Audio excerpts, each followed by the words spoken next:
So, welcome to the November 2016 EMT Open Day. As you can see, we've got a whole bunch of stuff to show you.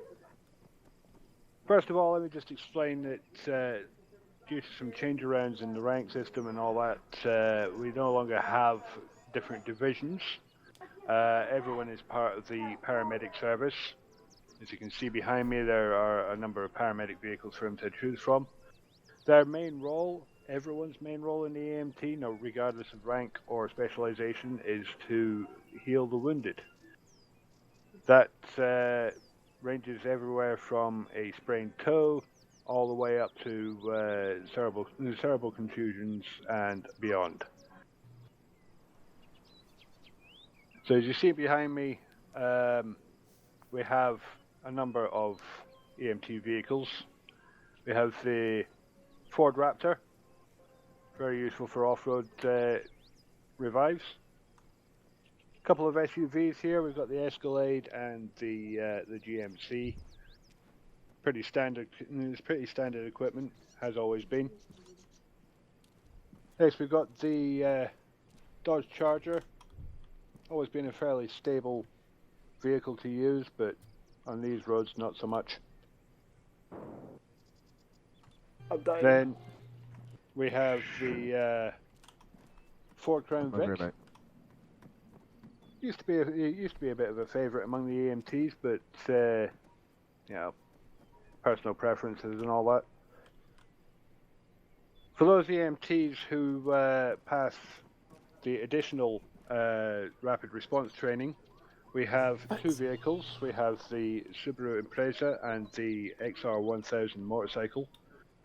Each of these requires its own additional training in order to drive it, but they are fast, they handle well, and they are very good first response vehicles.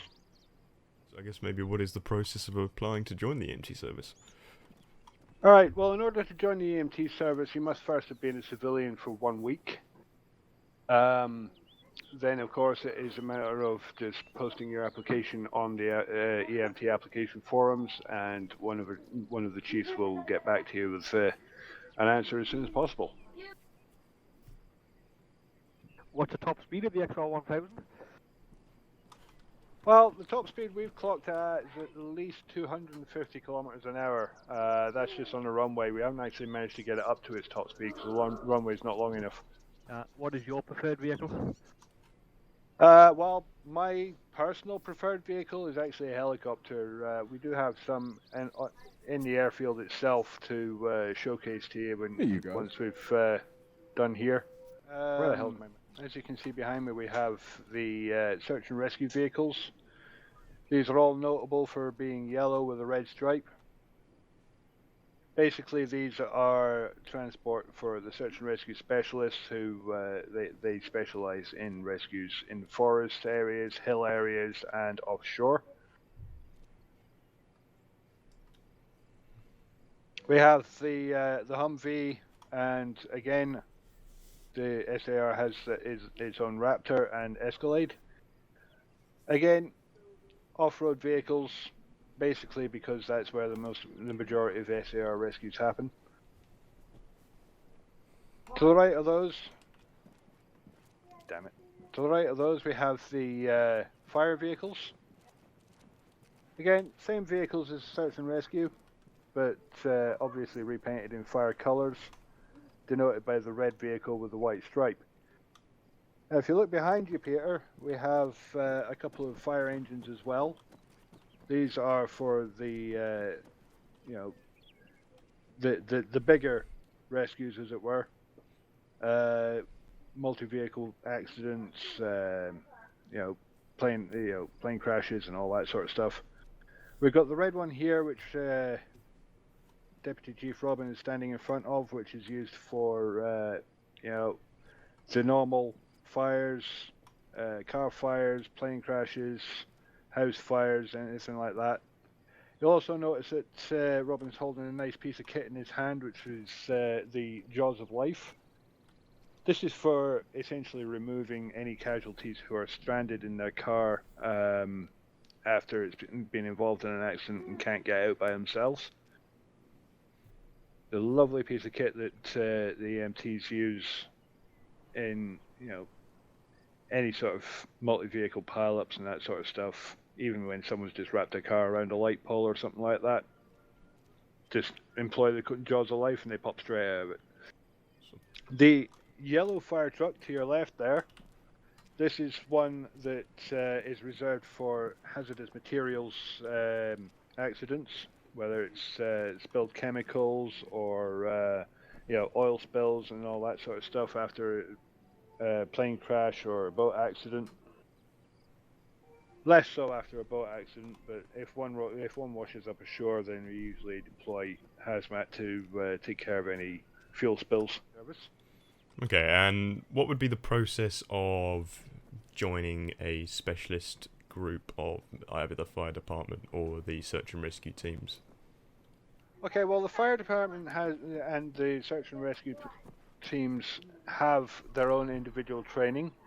The fire department will be expected to go on a course of mock calls, as it were. This will involve driving to a location and responding to a scenario that is set out by the trainer in the way that they would respond to it as if it had actually happened, if you know what I mean.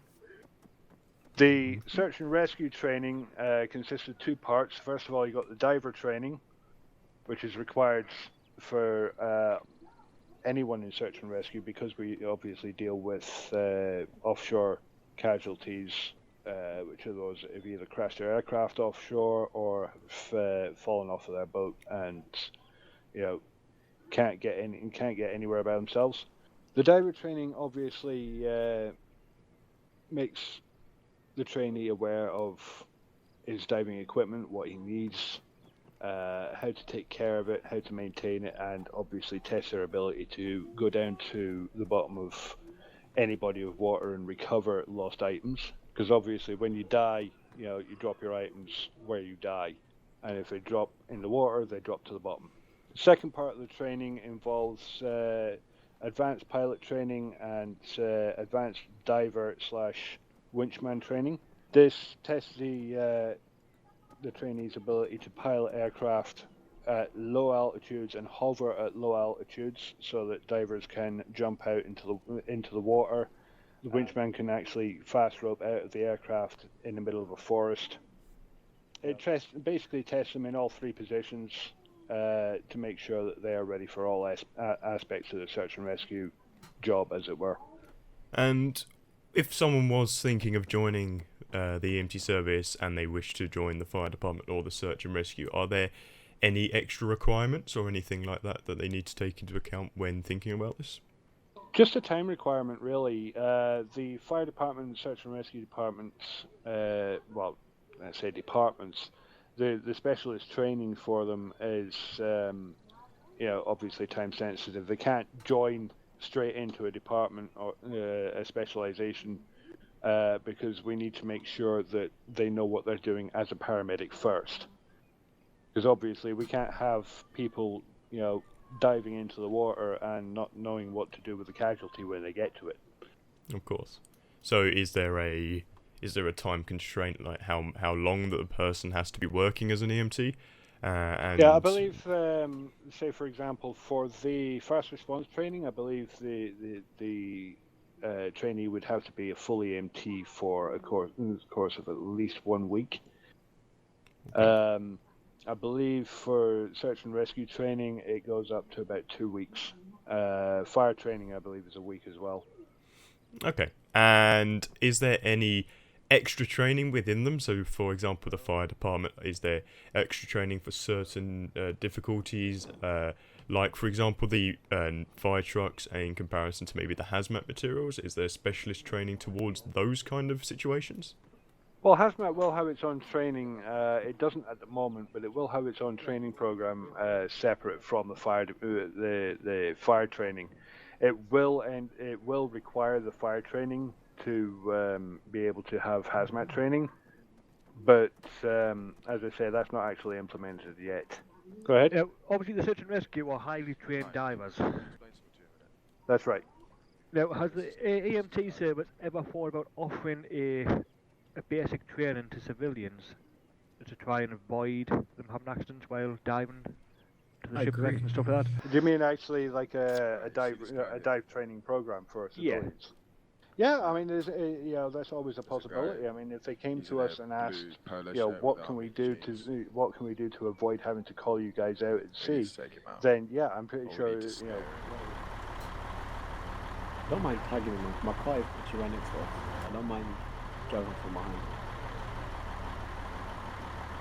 yeah, if you want to do that, we can fit another one in here. So Anyone left?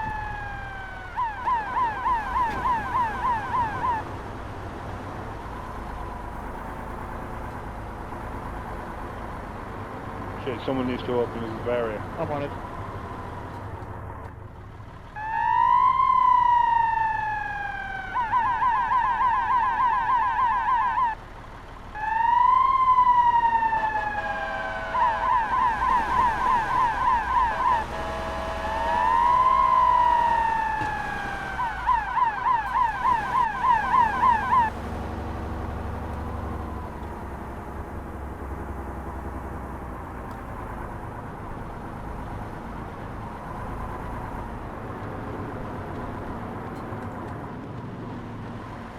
As you can see, the brakes on this are rather vicious. turning circle's not that great as well.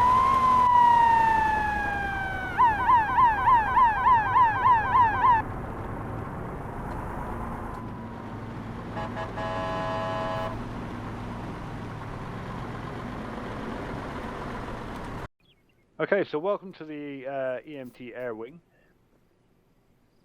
This consists of a number of helicopters with the different specializations. Obviously, Paramedic has more than most, since, as I say, everyone is a paramedic anyway.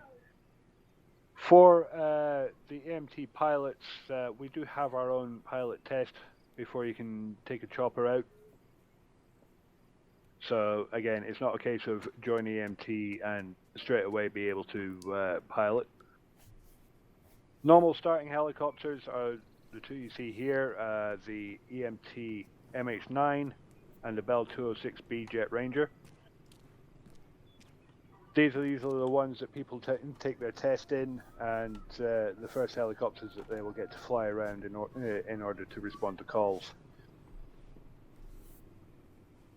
Obviously, as they progress through their EMT training, they'll be able to move on to the EMT Orca, the Paramedic Orca, which is over here. It's a very standard helicopter. It's the one that the auto EMTs are very proud to use, apparently. After that, we have the EMT Taru. This is one of two Tarus that we have in the fleet. As you can see, it looks an awful lot like the old Sikorsky Sky Crane, but this one is specially adapted to carry what we call pods. We have two pods. We have a transport pod, which is essentially just for the transportation of people, whether it be EMTs to a major accident or civilian passengers in the form of an evacuation from somewhere. We just open this door so you can get a look inside.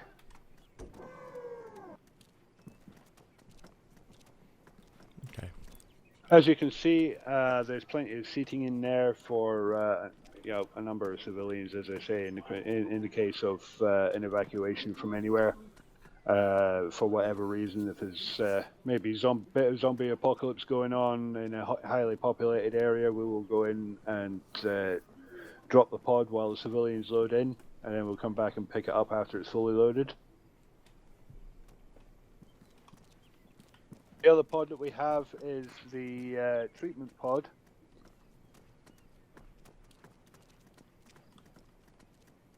Open the side door here. As you can see, we have space for 3 patients and an air doctor.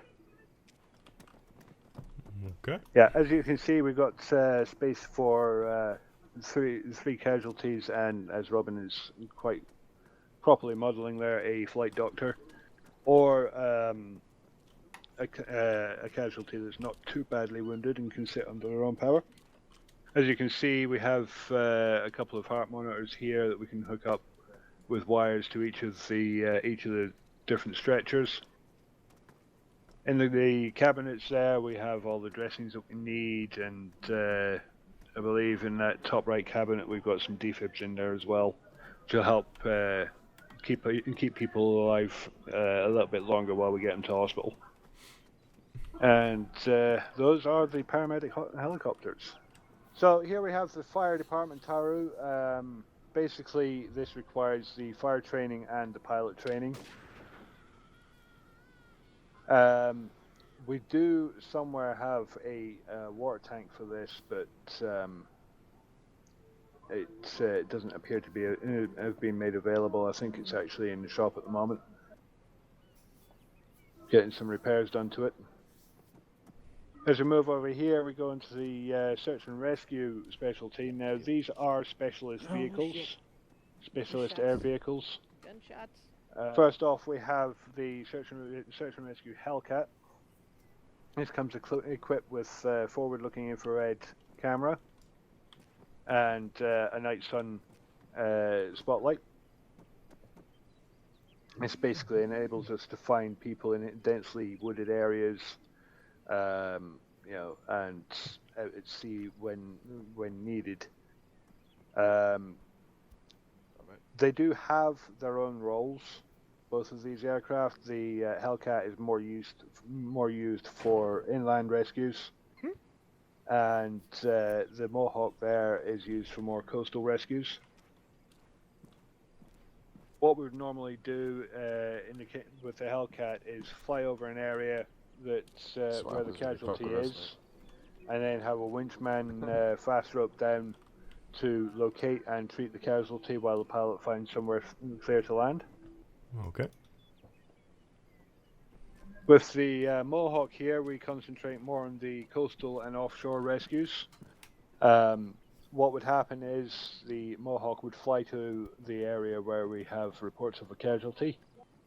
The diver would then jump from the aircraft at an altitude of 3 to 5 meters above the water, and swim to the casualty, find them, make them safe and ready for transport, at which point they would then bring them back to the helicopter, who by this time is in a stable hover about 1 to 2 meters above the surface of the water, and they'll be able to jump in from there.